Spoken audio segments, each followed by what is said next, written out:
Реформи во образованието за побезбедни ученици. За ова сите се согласуваат, но процесот не е едноставен. Растргнати помеѓу брзите решенија и долгорочната стратегија. Надлежните ќе мора да одлучат како да фатат чекор со новото време, но и мерките да бидат ефикасни, анализираат од Сојузот на средношколци. Оттаму подготвиле неколку предлози и истите ќе им ги предочат на образовните власти. Се предлага отворена телефонска линија и профили на социјалните мрежи, нов протокол за силено полициско обезбедување на училиштата, како и тестови за педагозите и психолозите. Не сите се чувствуваат подготвено и доволно обучени да започнат со нов модел на работа. Токму затоа веруваме дека државата треба да спроведе обуки за сите стручни соработници, меѓутоа за да се осигураме за нивната успешност, предложивме и да се размисли да има и соодветно тестирање на знаењата стекнати од тие обуки, бидејќи така ќе можеме да ја мериме нивната ефикасност и дали всушност тој нов материјал е совладан.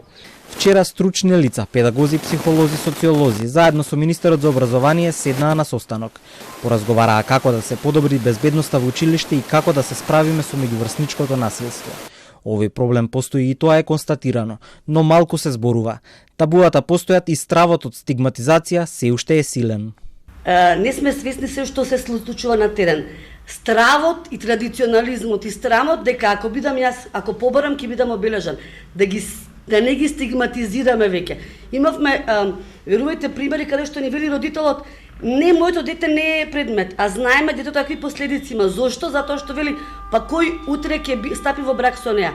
Тие табуа да ги надминаме и стереотипи на тој начин, секако е потребно време. Видете, ништо преку ноќ не се прави. Но велам, имаме потенцијал, имаме иницијатива, имаме кадар и можеме тоа да го направиме. И од Сојузот на средношколци, но и сите засегнати страни изразија оптимизам дека овие состаноци во МОН нема да бидат само исклучок и проформа по случувањата во соседна Србија. Министерот наредил да се отвори електронска адреса за пријавување насилство, а другите детали од првиот состанок ќе бидат откриени во следниот период.